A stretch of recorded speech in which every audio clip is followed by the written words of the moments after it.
What's up, family? Gerald the Bossman here.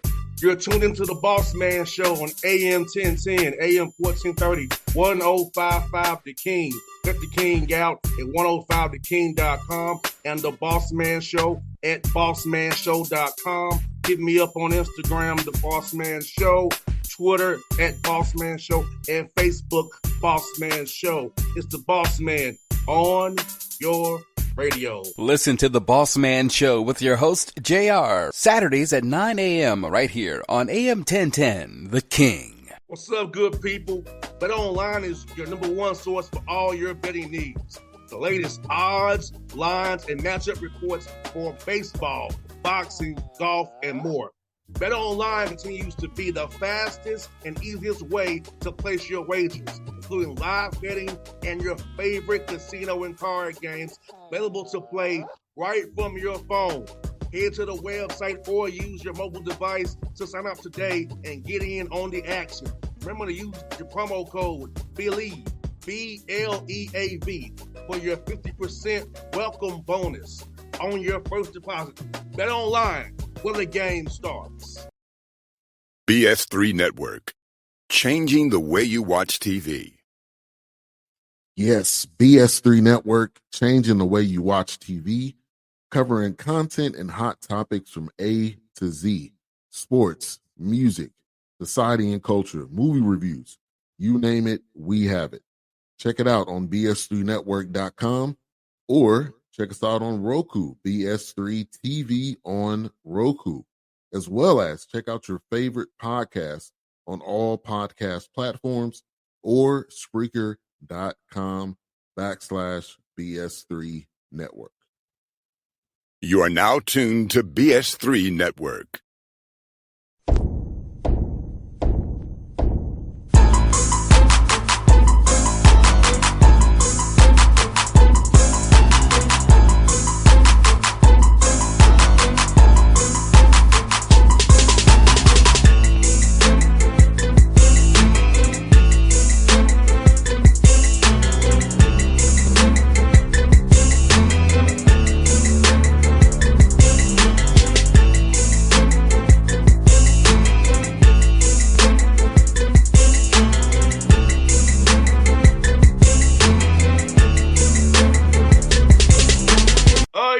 Back on the Bossman Show. We're here with the coach of Edward Waters Tigers, my brother Cabral Huff here.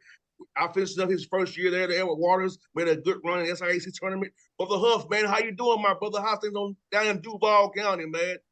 Oh, man, things are well, man. Excited, after the first season and just ready to try to get better. I hear that, man. For you, man, this year, man, seeing your guys really compete hard against Clark Atlanta twice. Close games against them. You beat Morehouse as well. Teams in the semifinals in the SICC tournament. Beat Spring Hill, team that played very well in the SICC tournament. Also, you beat Benedict, another team that went to the tournament. So, as you build this roster out, just seeing your team compete against the top of the SIAC in your year one had to make you feel very, very good.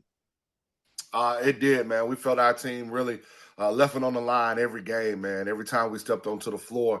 And that was able to help us compete with the top of the top in our league. I mean, we know how tough the SIAC is, man, but being able to beat co-champions of the East and Morehouse, been able to take down nationally ranked and Division II national tournament team in Benedict, and being able to compete with the other co-champions and tournament champions, Clark Atlanta, losing by one at home and losing basically on a buzzer beater to them at their place on the 3. We feel we can compete with anybody. And we lost 6 conference games by a total of 14 points. So we correct some of those errors we made, the little things, and we think we can be right there at the top of this conference. And Brother Huff, what's good about what you said, man, like you said, the close games right there. So fans sometimes get caught up in the record, but not really looking at the truth of the game, how close it really was. And that goes back to you said game plan discipline. No guys getting a blackout here, getting a rebound here, a free throw here, all the little plays. But the fact that your team was this close, and that which has to make you feel very good because hey, this league is tough, and you were in every freaking game pretty much in the SIAC. We think our pre-conference schedule helped that, playing the Lees, playing the Columbus States, the Flaglers, the teams like the Young Harrises and teams like that. But our league is so tough. You talk about Miles, a 20-game winner, Morehouse, a 20-game winner, Clark, a 20-game winner, Benedict is a 20-game winner. But then you talk about Spring Hill and what they've been able to do, and the Albany States and the Fort Valley States and in Savannah. Like, you're going to have a battle when you face Savannah State. And our side of the conference was really tough this year. And you look at that and go that 6 teams in the quarterfinals of the 8 were from our side of the conference. And then you flip it to the other side, and we did beat Tuskegee. And we had some success, versus teams on the other side, versus Kentucky States and Centrals and Lanes and Lemoyne Owens. So, again, we're really confident about getting better because nothing's going to be given to you. So we're going to work to get better so we can improve and change the outcomes of those games, those close games, and be right there to win the conference. And when I watch your stream, man, I noticed the fan engagement, man, how excited, the people were to be there watching your games, man, your ADs out there, your presidents out there, man. So talk about the support of Edwards family, man, and how the administration is behind you, too, and helping you as you build this thing out the right way. Man, I think that was one of the big things about, taking this job was the family atmosphere that I felt when I went into Edward Waters, and from the president to our athletic director to the student body to the other coaches that are there at Edward Waters. And you can see it once you watch our streams, and you can see it, whether we're at home or away, our fans really come out and support us. But they also enjoy our style of play, how hard we play. They knew that we weren't just going to walk on the court and think we were going to get it done. We were going to have to play hard every night. And our style of play, our up-tempo, fast style of play, our defense with us pressing, that brought some excitement to the gym. And that's why we were able to get some of those big home wins, versus Benedict or versus Morehouse or being right there versus Clark Atlanta. No doubt that pressure you apply, like you said, you're pressed there, you get back into your press, you take time off the clock, it causes chaos. Before they get into, you can't run their sets, you can't run their actions, so you prevent them doing what they want to do. So it's on the road too in that environment. So it's like it causes dudes to get kind of rattled, and that's good that you do that, man. And it is a fun style play that you play. It's very enjoyable to watch, and I see you out to coach you guys hard, man. And the fans are behind you, they chanting defense loud, man. So because I watch the streams, man, like I said, it's enjoyable to watch, man. And you play-by-play guy does a good job at setting up you guys and talking about what you all do on the stream side and what Joshua does on his side as well. Yeah. Josh does a great job, man. He does a great job of making sure he has everything he needs to make sure that our guys and our teams are promoted the right way. And then we just want to thank the BSN Network and those guys that came down so many times, or even when we were away, to broadcast our games. And, when you walk into our gym, obviously our floor is what people always look at. But when you have that big screen that also plays the games when you're inside the gym, and you've got that band playing, and we've got that tight environment, you can hardly hear. We play Savannah State, who's a rival, and our guys can't hear the play calls in the first half when they're away from us. But that's a good thing. That's what we want for every game. And our kids talk about it. We notice the difference, unfortunately, when we have a home game, when it's break time, right around Thanksgiving or Christmas. So when we come back after January, it's all hands on deck, and the other team feels it. And you know what's good about that, Brother Huff, man? Like when you go out there, man, and engage with the student body base and the community base, because you want the people to be behind you. And like I said, my guy Troiano from Tennessee State's over there as well on the football side. So it's like just seeing that, how you all engage on social media with people, getting people really, I think you do a good job of that, both in the program, putting it out there, because if people don't know what you got to offer, they're not going to come out. And you got to know what's going on. So, and I'm glad you all do it the way you do it. Man, that's one of the big things about this athletic department, starting with Dr. Ivana Rich and Josh, about making sure we have all our stuff out there. But other sports teams supporting other sports teams. It was nothing for our guys to be out there supporting football. It was nothing for our guys to be supporting softball, baseball, men's volleyball, women's volleyball, whoever it may be, women's basketball. If you watch the tournament, I think somebody put on Twitter, they're like, you can see how family-based Edward Waters is. You see the men's team behind the women's bench cheering them on. And that's just who we're about and what we do. And I think that's a testament to really being family at Edward Waters.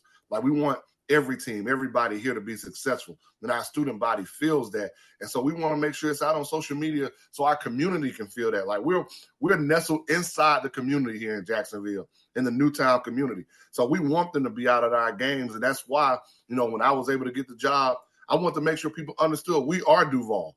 We are the HBCU that's sitting in Duval County. Please remember that. We know we got North Florida. We know we got Jacksonville University, the D1s. But here we are, the only HBCU D2 institution in Florida, in Jacksonville. 100%, man. Like you said, and thank God you're a private school. And I believe you at that. Thank God you're a private school by the AMB church. Thank God for that. Yes, sir. Right there. But yeah, man, and that's gets Brother Huff, man. Like you all going from NAIA to D2, man. And you got the most wins ever in D2 era, man. So I know for you coming in year one, accomplishing that, knowing what you're trying to build, going from NAIA to D2 is a different level. So you got more scholarships to work with now. The more she did NAIA, it was more needs based. So talk about that as well. Definitely being able to have more resources is a big thing for us. And it's not just scholarships, it's budget-wise, it's everything that being at the D2 level offers. So, now, going into finishing our provisional period in Division II, we're ready to go. And that's not just for men's basketball, that's for all our athletic sports. Because being a member of Division II offers you just not some things that people think about scholarship-wise. It offers grants and other things of that nature that can help our student athletes, that can help our athletic program. So we're really excited about, taking that next step. But we also understand that, where we came from. And we don't want to be remiss without saying we were thankful for those opportunities of where we came from.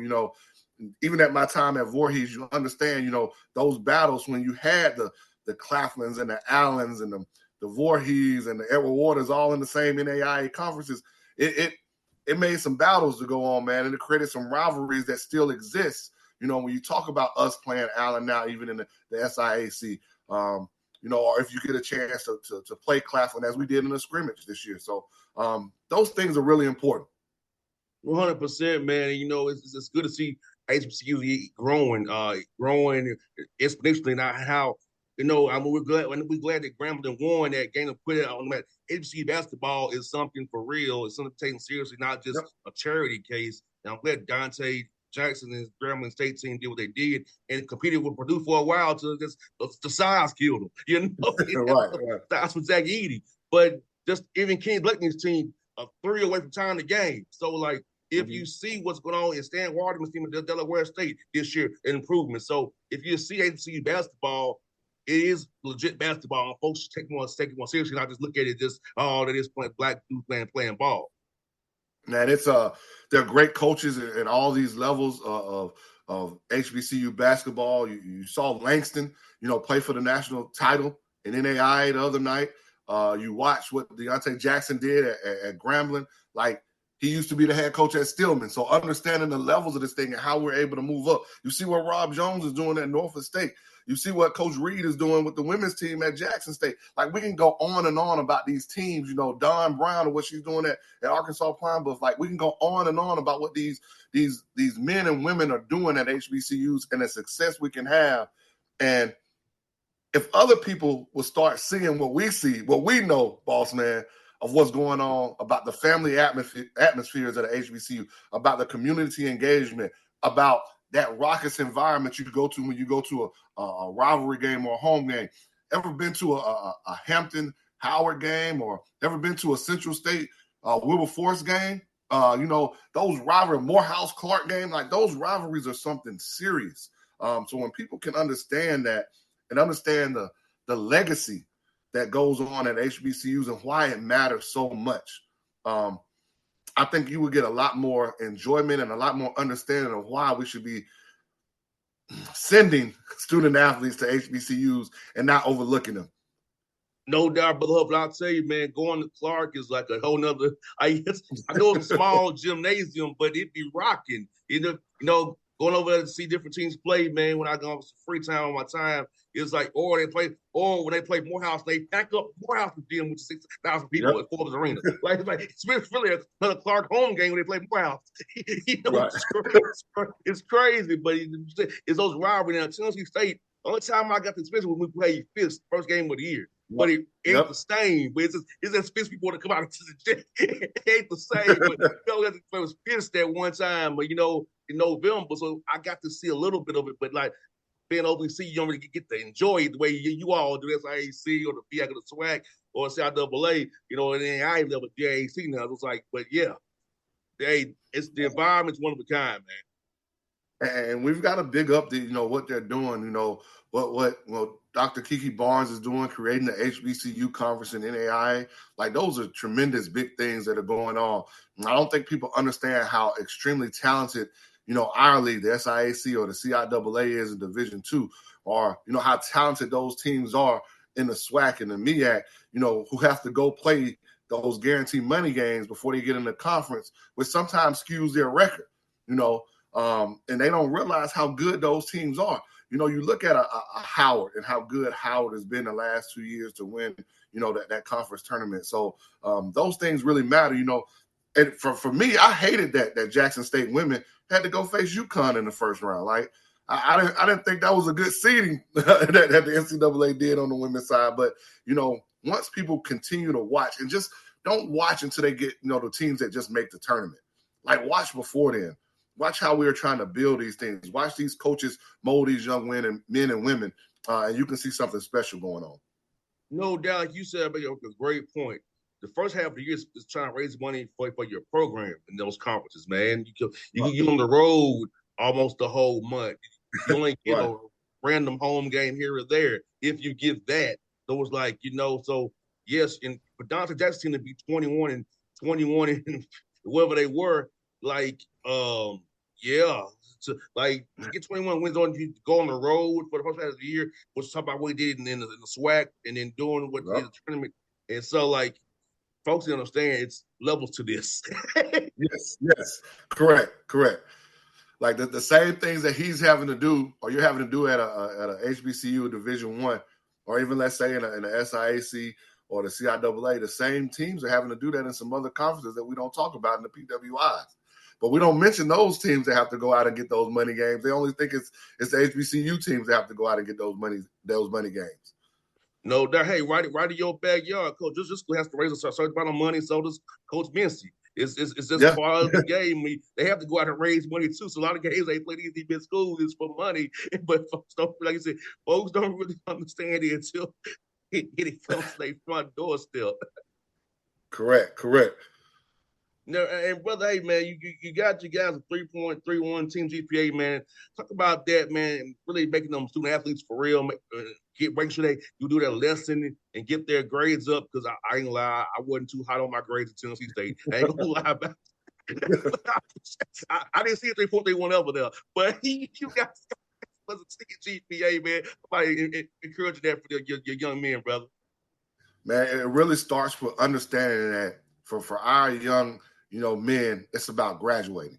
As much as we love basketball, it's about graduating, because once you have that paper, that sets you up for life, man. Like, whether you stop at your undergrad or you go get your master's, you go get a doctorate, there are a lot of us that are, that are in my position right now that may have been first-time graduates in our family, like myself, of college. So I don't take that lightly. And I want these young men to go graduate, man, because it's not really about the 4 years or whatever the years now with this portal. We talking about 1 year, 2 year, however many years are in your program. It's not just about those years. It's about the 40 years after. So what can we do to set them up to be successful men, successful fathers, successful husbands? All those things matter to us. And so in our recruitment process, we just feel better people make better players. And so they understand that we want championship level basketball players on a basketball team, but we want championship level student athletes in the classroom. So I'm on them just as hard about not executing the play as I am about, have you studied for your tests? Are you going to study hall? You better not miss class. 100%. And brother, let me ask you this, man. At the D2 level, how does transfer portal affect you? I know it affects D1 at a horrible level. how does it affect you with trying to either poach your guys who are very good or guys thinking they should be D1 and not D2, or they just want more? How does it affect you? I know it's more of a spot on the D1 level, but how does it affect the D2? How do you all kind of work the portal on your end? Well, it's not just affecting the D1 level, it's affecting our level too. If you go back to last year and go look at probably, if I'm not mistaken, 5 or 6 of the top performers in the SIAC, they were poached to go up. If I'm not mistaken, Spring Hill lost their 2 best players, one to Cal State Fullerton. I can't remember where the other one went. My former boss, Montez Robinson, lost, his best player that moved up, I believe, to Wofford or Furman. I can't remember. So those things are happening even in our level. If you do well at our level, those Division Ones are going to come after you because you are a more experienced, older player. Unfortunately, it's hurting the high school players, even hurting the JUCO player, because this would be the time most JUCO players were submitting their recruitment. They were committing. But now with the portal opening, it's pushing everything back. And every coach, especially at the Division I level, and even at our level, wants to be older.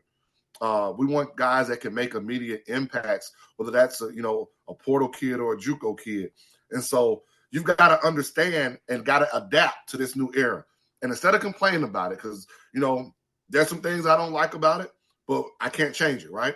So how do you adapt to it? Well, you adapt to it by understanding that if you have a player that has a remarkable season at the Division II level, he may not be with you the next year.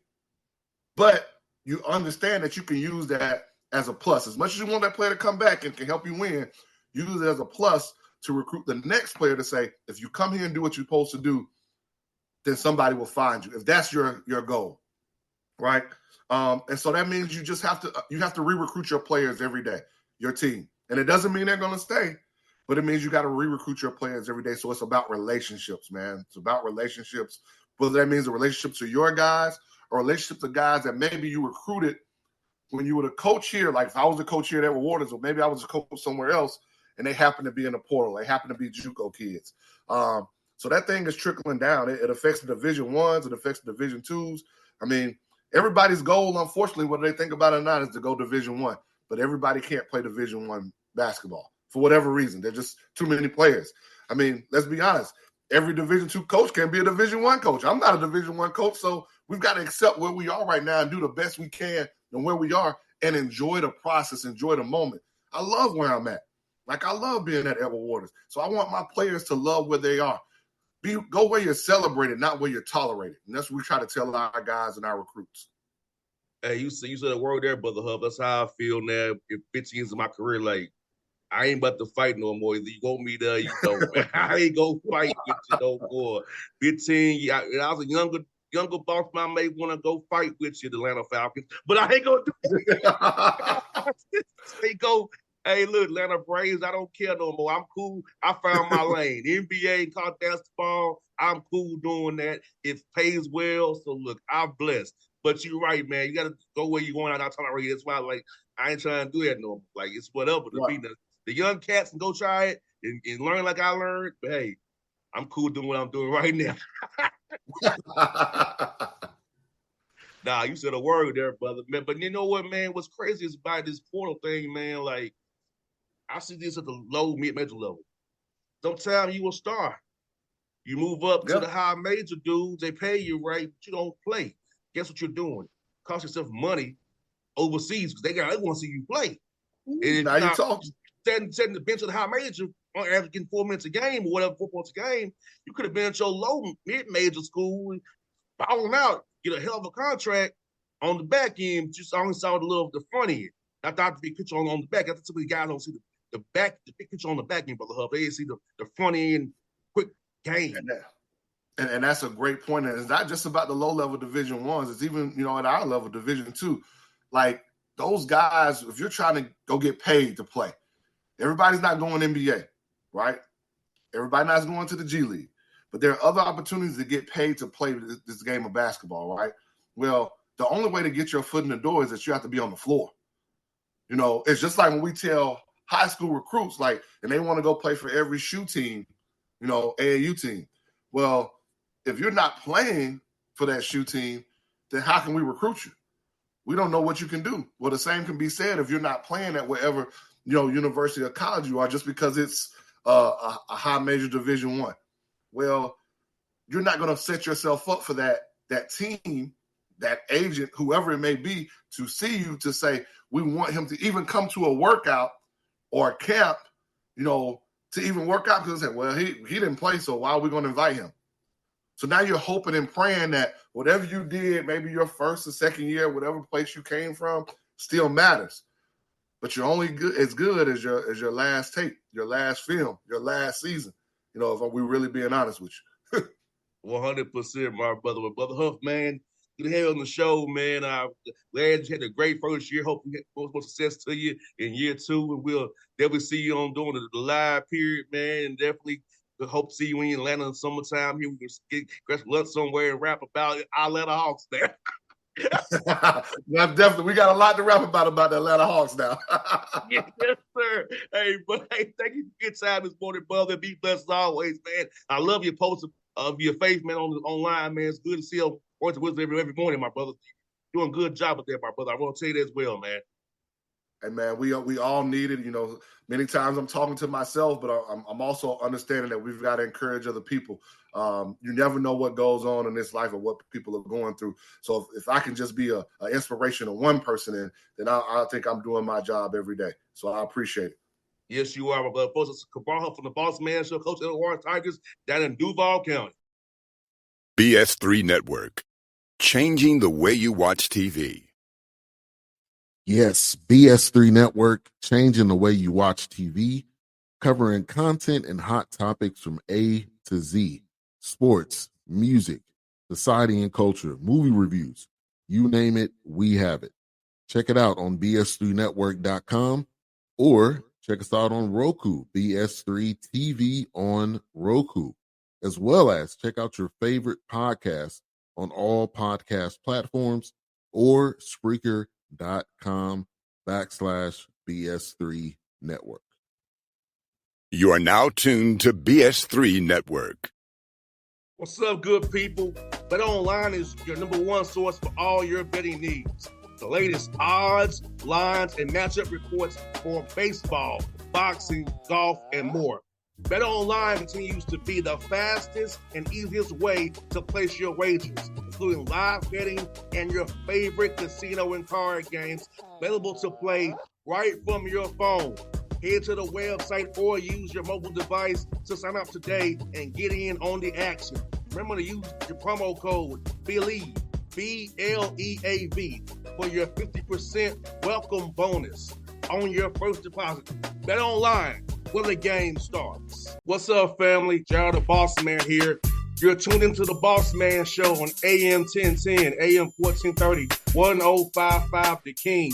Check The King out at 105theking.com and the Bossman Show at bossmanshow.com. Hit me up on Instagram, The Bossman Show, Twitter at Bossman Show, and Facebook, Bossman Show. It's the Bossman on your radio. Listen to The Bossman Show with your host, JR, Saturdays at 9 a.m. right here on AM 1010, The King.